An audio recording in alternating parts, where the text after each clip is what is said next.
మీరు దేని గురించి ఇబ్బంది పడక్కర్లేదు. అన్నీ చూసుకోవడానికే మీ అత్తయ్య నేనున్నాను కదమ్మా. నువ్వే నా బావవని తెలియక నిన్ను పెళ్లి చేసుకోవడం ఇష్టం లేదని చెప్పడానికి నిన్నిక్కడికి రమ్మన్నాను. నా సింధు నా మరదలైందో. మీరు సంపాదించింది సంపాదిస్తున్నది ఇలాంటి అడ్డదారుల్లోనా? అమ్మా అమ్మ గాని నేను గాని ఏ రోజన్నా మిమ్మల్ని మాకు కార్లు కావాలి, బంగ్లాలు కావాలి, కోట్లు కావాలి అని అడిగామా నాన్న? మనం కలిసుంటే చాలు, సంతోషంగా ఉంటే చాలు అనుకున్నాం తప్ప అధికారాలు ఐశ్వర్యాలు కావాలని మేమెప్పుడు మిమ్మల్ని అడగలేదు కదా నాన్న. నాకు కావాల్సింది మంచి నాన్న, అమ్మకి కావాల్సింది మంచి భర్త. మేమివే కోరుకున్నాం. కోరుకున్న సుఖాలు కొనుక్కోడానికి, విలాసాలు అనుభవించడానికి కోట్లు కావాలి గాని సంతోషంగా ఉండడానికి కోట్లు అవసరం లేదు నాన్న. భాను అది కాదురా. మంచి మనుషులు మనసులు ఈ రెండు ఉంటే చాలు. ఎదుటి వాళ్ళని కష్టపెట్టడం, తాహతుకు మించి కోరుకోవడం, అత్యాశకు పోయి అడ్డదారుల్లో సంపాదించడం ఇలాంటివన్నీ నాకిష్టం ఉండదని నా గురించి మీకు బాగా తెలుసు. తెలిసి కూడా మీరు ఇలా ఎందుకు చేస్తున్నారు నాన్న? అమ్మా నేను చెప్పేది. నలుగురిలో మా నాన్న గొప్పవాడని చెప్పుకోవడం కన్నా మంచివాడని చెప్పుకోవడంలోనే ఎక్కువ ఆనందం ఉంటుంది. నాకు ఆనందం కూడా మీరు లేకుండా చేశారు. అది కాదురా, నేను చెప్పేది కొంచెం విను. తప్పు చేశాక దాన్ని సమర్థించుకోవడానికి ఎన్నైనా చెప్పొచ్చు. అవన్నీ నేను వినక్కర్లేదు. నన్ను ఈ ఆఫీస్కి తీసుకొచ్చిన రోజు మీ బిజినెస్ ప్రోగ్రెస్ చూసి నేను చాలా గర్వపడ్డాను నాన్న. ఇప్పుడు బిజినెస్ ఎలా చేస్తున్నారో అర్థమయ్యాక నేను సిగ్గుపడుతున్నాను. అమ్మా తల్లి, ఇంకెప్పుడు ఈ ఆఫీస్కి వెళ్ళమని కానీ రమ్మని కానీ చెప్పకండి. అమ్మా భాను అలా అనకరా. మీరు రిక్వెస్ట్ చేసినంత ఈజీగా నా ఆలోచనల్ని నిర్ణయాల్ని మార్చుకోలేను. లంచం ఇచ్చి సంపాదించిన దాన్ని నా అదృష్టమని చెప్పడానికి మీకు మనసులో వచ్చింది నాన్నా. నేను అడిగే ప్రశ్నలకి మీరు జవాబు చెప్పలేని పరిస్థితి మళ్లీ వస్తే నేను మీ కూతుర్నని మీరు మర్చిపోవాల్సి ఉంటుంది. భాను భాను భాను భాను భాను నా మాట విను. భాను అమ్మా, భాను భాను నా మాట వినమ్మా. అమ్మా భాను భాను. ఏంటి సార్, మేడం గారు చాలా హడావిడిగా వెళ్ళిపోతున్నారు? ఇంట్లో ఏదైనా పెద్ద పార్టీ అరేంజ్మెంట్ చేశారా? సదానందం గారు ఏంటండి మీరు?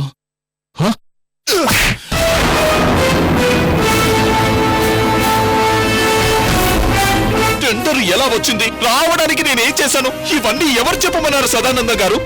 అంటే చెప్పకూడదని మీరు చెప్పలేదు కదా సార్? అది చిన్న పిల్ల, ఇలాంటి విషయాలు చెప్పకూడదన్న కామన్ సెన్స్ కూడా లేదా? నాకేం తెలుసు సార్. మీ అమ్మాయి గారిని తీసుకొచ్చి ఎండి సీట్లో కూర్చోబెట్టారు. అంటే మీ తర్వాత మేడం గారే మాకు బాస్ కదా, కాబట్టి బిజినెస్ విషయాలు తెలుసుకుంటే మంచిదని చెప్పాను సార్. చెప్పిన కుంప ఉంచారు కదా మీరు. ఇంతవరకు నా కూతురు దృష్టిలో నేను మంచి తండ్రిని. మీరు చెప్పడం వల్ల ఇప్పుడు నన్ను ఫ్రాడ్ అనుకుంటోంది. టెండర్ సంపాదించడానికి ఒకే 1 గంట పట్టింది. ఇప్పుడు నా కూతుర్ని బుజ్జగించడానికి, తన మనసు మార్చడానికి ఎంత సమయం పడుతుందో.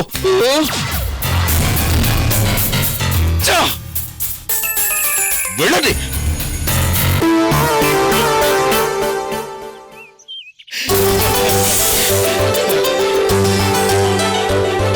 నా కొడుకు ప్రేమించిన అమ్మాయే నా మేనకోళ్ళని తెలియక వీడు సింధుతో నాటకవాడటం విచిత్రంగా ఉందదినా.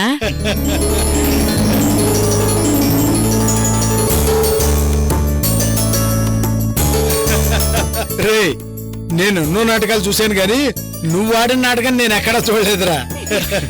అంతేకాదంకల్, నాటకం బాగా రక్తి కట్టించాలని నేను తన లవర్ గా ఎలా నటించాలో నన్ను గంటసేపు ప్రిపేర్ చేశాడు. అబ్బా, డైరెక్షన్ కూడా అన్నమాట. ఇంత టాలెంట్ ఎప్పుడు సంపాదించావురా? ఇదిగో మా ఇంట్లో వేడికి నాకు రోజు గొడవే వదినా. దేని గురించి రాజ్యం? నేను ప్రేమించిన అమ్మాయిని చేసుకుంటానని వేడు, ఎప్పటికైనా నా మేనకోడలు చేసుకోవాలని నేను ఇదిగో ఇదే గొడవ. తల్లి కొడుకుల సవాలన్నమాట. అమ్మ చెప్పాల్సింది చెప్పేసింది. నువ్వు చెప్పాల్సింది ఏమైనా ఉంటే చెప్పే, ఓ పని అయిపోతుంది. మీ అమ్మ చెప్పింది వింటాం తప్ప నేను చెప్పే ఛాన్స్ ఎప్పుడు ఇచ్చిందిరా మీ అమ్మ? అంటే మీ ఇంట్లో ఆంటీదే డామినేషన్ అన్నమాట. అవునమ్మా, ఆ విషయం నాకు పెళ్ళయ్యాక అర్థమైంది. ముందే తెలుసుంటే చచ్చే వరకు బ్రహ్మచారిగా లైఫ్ ఎంజాయ్ చేసేవాడిని. అంటే నేను మిమ్మల్ని రాచి రంపాన పెడుతున్నానా?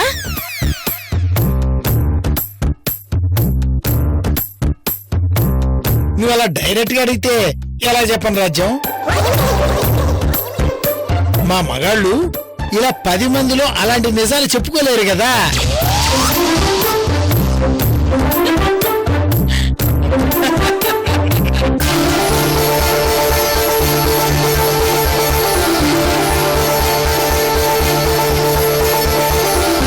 అత్త, మా అమ్మిలా మనస్ఫూర్తిగా నవ్వడం చూసి చాలా రోజులైంది. అలా అనకమ్మా, ఏడిపించుకుని తింటానికి కిట్టుగాడు ఎప్పుడు రెడీగా ఉంటాడు. ఏంటమ్మా నువ్వు? ఫీల్ అవుకు కిట్టు, మీ అమ్మగారు ఏదో పొరపాటున నిజం చెప్పేసిందిలే. అందరూ నన్ను టార్గెట్ చేశారేంటే బాబు? చేయకపోతే ఎలా? పెద్ద డ్రామా డైరెక్టర్ కదా.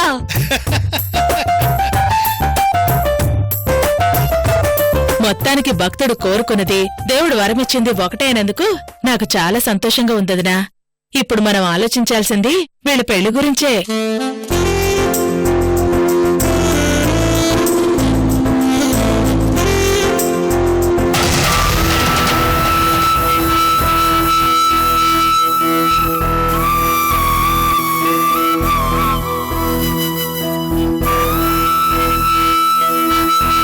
ఇప్పుడు మేమొచ్చింది వీళ్ళిద్దరి పెళ్లి గురించి మాట్లాడడానికే వచ్చాం వదినా. అలాగా?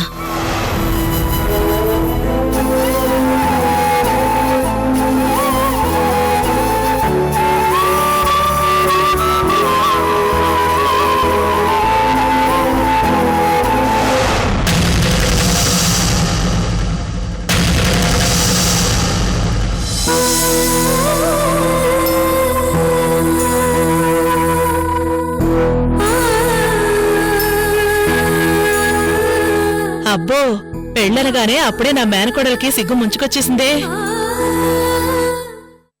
రేయ్, నువ్వేంట్రా మెలికలు తిరుగుతావు? నువ్వు కాదురా మెలికలు తిరగాల్సింది ఆ అమ్మాయి. రాజు, ఒక్క నిమిషం.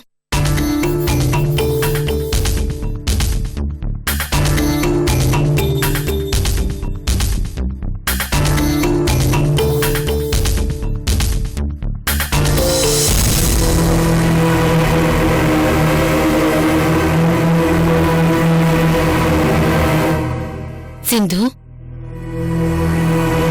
అక్కడ అందరూ నీ పెళ్లి గురించి సంతోషంగా మాట్లాడుకుంటుంటే మధ్యలో వచ్చేసావేంటమ్మా? నాకు పెళ్ళేంటమ్మా? ఇప్పుడు మనం ఎలాంటి పరిస్థితుల్లో ఉన్నామో నీకు తెలుసు. నిన్న అలా ఉన్నాం, ఈరోజు ఇలా ఉన్నాం, రేపు ఎలా ఉంటామో తెలీదు. ఇది నేను పెళ్లి చేసుకునే టైమా? అది కాదు సింధు. చూడమ్మా, మనమున్న పరిస్థితుల్లో మన యోగక్షేమాల గురించి ఆలోచించే ఓ కుటుంబం దొరికినందుకు నాకు సంతోషంగానే ఉంది. కానీ నాకిప్పుడు పెళ్లి చేసుకునే ఆలోచనే లేదమ్మా. నీకు ఆలోచన లేకపోవచ్చు గాని నేను మాత్రం నీ పెళ్లి చేయగలనో లేదోనని ప్రతి నిమిషం ఆలోచిస్తూనే ఉన్నాను. తల్లిగా నీకు పెళ్లి చేయాల్సిన బాధ్యత నాకుంది. కానీ ఆ బాధ్యతను నెరవేర్చగలనో లేదోనని ఎంత భయపడుతున్నానో తెలుసా? ఇప్పుడెందుకు పెళ్ళొద్దంటున్నావో నేను అర్థం చేసుకోగలనమ్మా. కానీ నువ్వు నా గురించి కూడా అర్థం చేసుకోవాలి కదమ్మా. అన్నీ ఉన్నవాళ్లే ఆడపిల్ల పెళ్లి చేయటానికి కోరుకున్న సంబంధాలు దొరక్క ఎన్నో ఇబ్బందులు పడుతున్నారు. అలాంటిది కోరి వచ్చిన సంబంధాన్ని కాదనుకోవటం మంచిది కాదమ్మా. కరెక్ట్గా చెప్పారంటీ.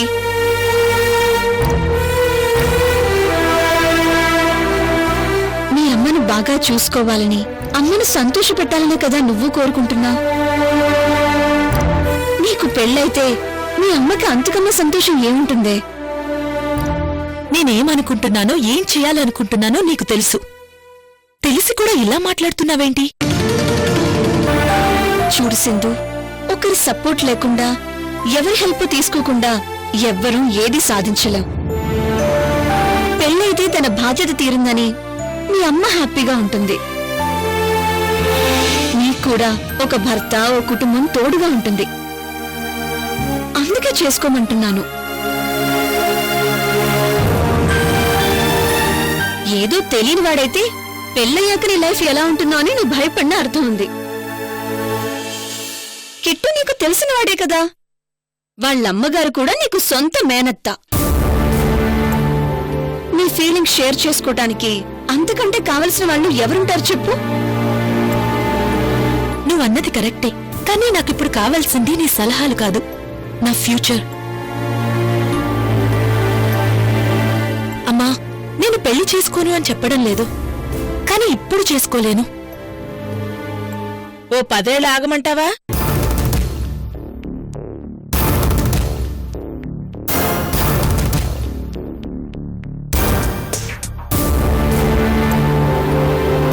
నా కొడుక్కి 2 ఏళ్ల క్రితమే పెళ్లి జరిగిపోయి ఉండాలి. ఎందుకు జరగలేదో తెలుసా సింధు? నా మేనకోడలే నా ఇంటి కోడలవ్వాలని నేను పట్టుబట్టడం వల్ల. మీ పరిస్థితులు బాగాలేవని నువ్వు ఆలోచిస్తున్నావేమో. అవన్నీ చూసుకోవడానికి మీ అత్తయ్య నేనున్నాను కదమ్మా.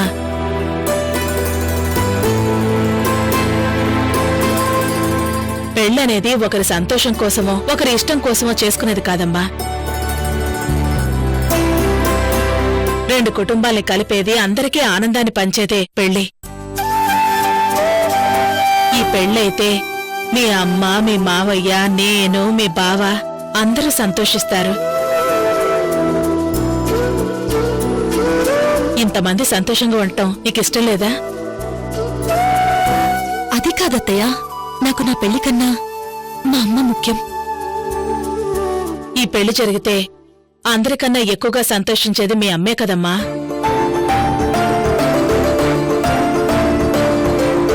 జీవితంలో ముఖ్యమైంది, మరో కొత్త జీవితాన్ని అందించేది పెళ్లి ఒకటే సింధు. కలిసొచ్చినప్పుడు కాదనుకుంటే, కావాలనుకున్నప్పుడు ఏదీ మన దగ్గరకు రాదు. మీ అత్తయ్య చెప్పిన మాట నిజం సింధు. సింధు, నేను నా కోడలు చేసుకుంటానని నువ్వు పుట్టక ముందే మీ నాన్నకి మాటిచ్చాను. మీ నాన్నకిచ్చిన మాట నిలబెట్టుకోవడం కోసమే నేనింత ఆరాటపడుతున్నానమ్మా. మీ నాన్న కోరిక కూడా ఇదే. మీ నాన్న నిన్ను ప్రాణంగా చూసుకునేవాడని నువ్వే చెప్పావు. నిన్ను ప్రాణంగా చూసుకున్న మీ నాన్న కోరికను నెరవేర్చాల్సిన బాధ్యత నీకు కూడా ఉంది కదమ్మా. కూతురుగా నువ్వు నీ తండ్రి కోరికను నెరవేర్చకపోతే మీ నాన్న ఆత్మ శాంతించదమ్మా. మా అందరి కోసం కాకపోయినా మీ అమ్మ సంతోషం కోసం, మీ నాన్న ఆత్మశాంతి కోసమైనా నువ్వే పెళ్లి చేసుకోవాలి. ఏమంటావు సింధు?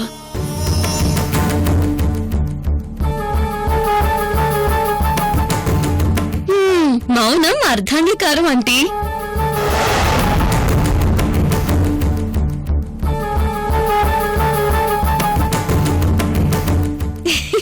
ఈ అత్తయ్య మాట విన్నందుకు థ్యాంక్స్ అమ్మా. కిటూ, కిటూ,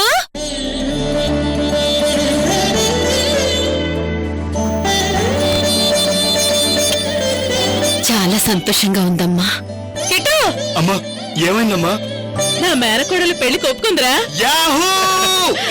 ఈ విషయాన్ని ఈ ప్రపంచం మొత్తానికి చెప్పాలి. నా సింధు నా భార్య కాబోతుందో. రాజ్యం, మొత్తానికి నువ్వు అనుకున్నది సాధించావు రాజ్యం. నీ మేనకోడలే మన కోడలు కాబోతోంది.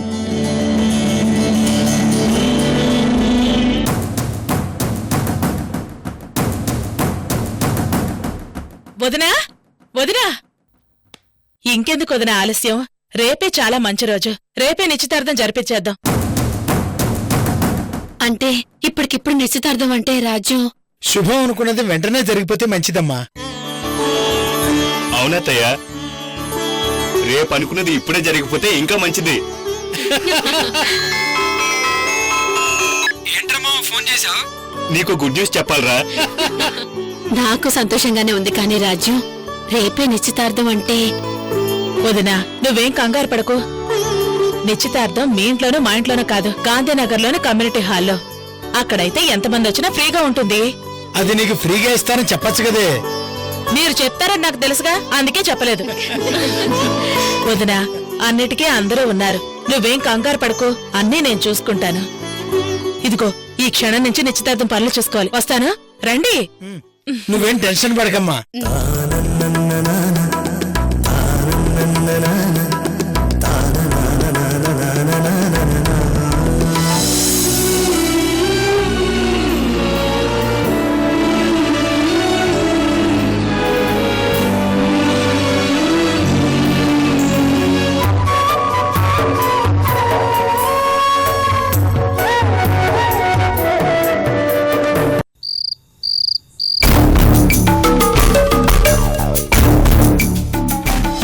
బిజినెస్ లో స్ట్రైట్ ఫార్వర్డ్ గా వెళ్తే ఏ పని జరగదు.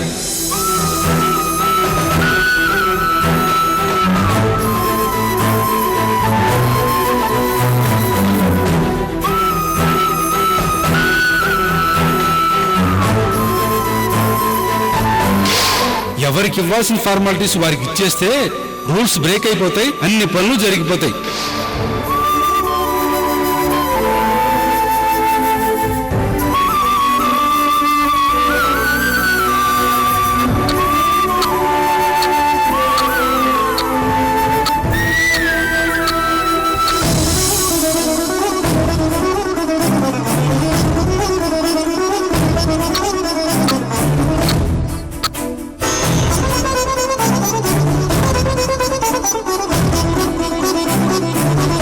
నేను మళ్ళీ కాల్ చేస్తాను.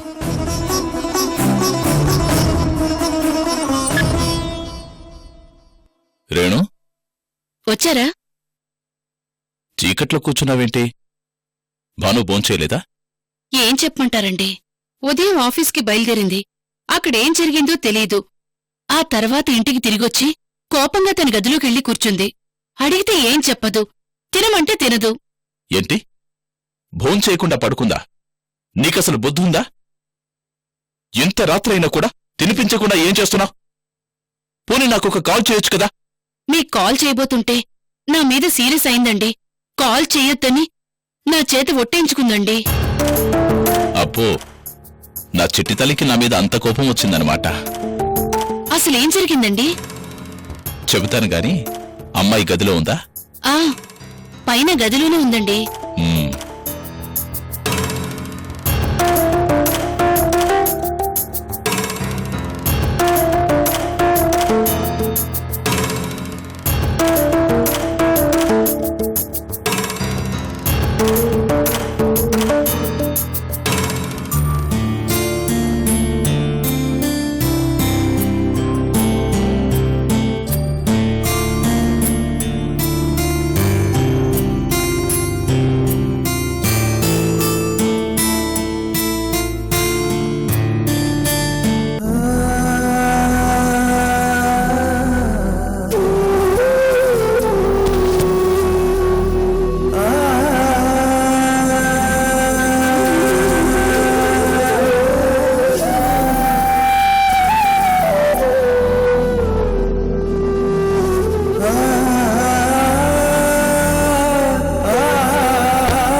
భాను, ఏమండి? భాను గ్రూప్ ఆఫ్ కంపెనీస్ ఎండి గారు. Stop it!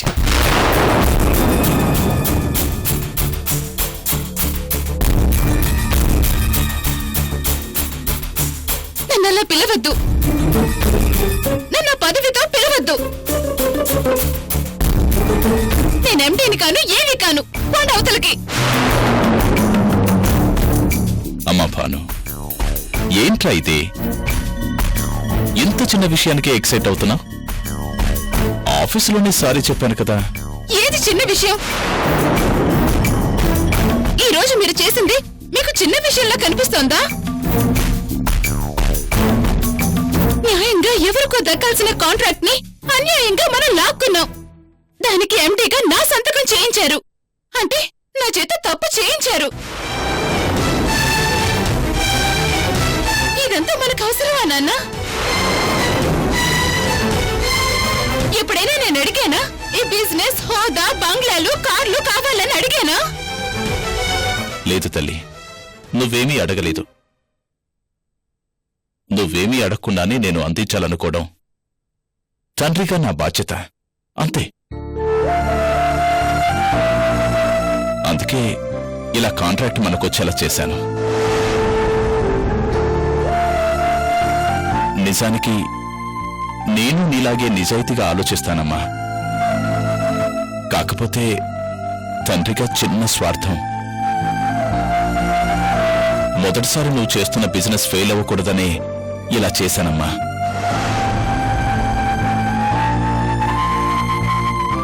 మొదటిసారి నువ్వు వేసిన కాంట్రాక్ట్ నీకే వచ్చినప్పుడు ఆ సంతోషం నీ కళ్ళల్లో చూడాలన్న స్వార్థం, అంతే తల్లి. అదే నేను డైజెస్ట్ చేసుకోలేకపోతున్నాను. నా సంతోషం కోసం అంటూ మరొకరికి అన్యాయం చేశారు. మా నాన్న గొప్పవాడని ఊహించాను. ఊళ్ళో అందరికీ గొప్పగా చెప్పుకున్నాను. కానీ ఈరోజు కొత్త నాన్నను చూస్తున్నాను.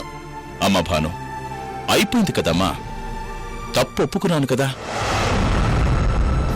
ఇంకా ఎందుకింత బాధపడుతున్నావు? కావాలంటే ఆ కాంట్రాక్ట్ మనం డ్రాప్ అయిపోదాం.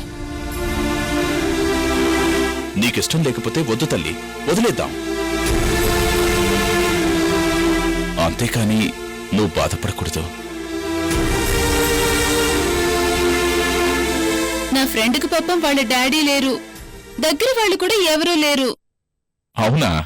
అవునానా? అందుకే నా ఫ్రెండ్ తరపున తాంబూలాలు పుచ్చుకోవడానికి అమ్మని నిన్ను తీసుకొస్తానని మాటిచ్చాను. గుడ్. ఎవర్రా ఫ్రెండు? సింధు నాన్నా.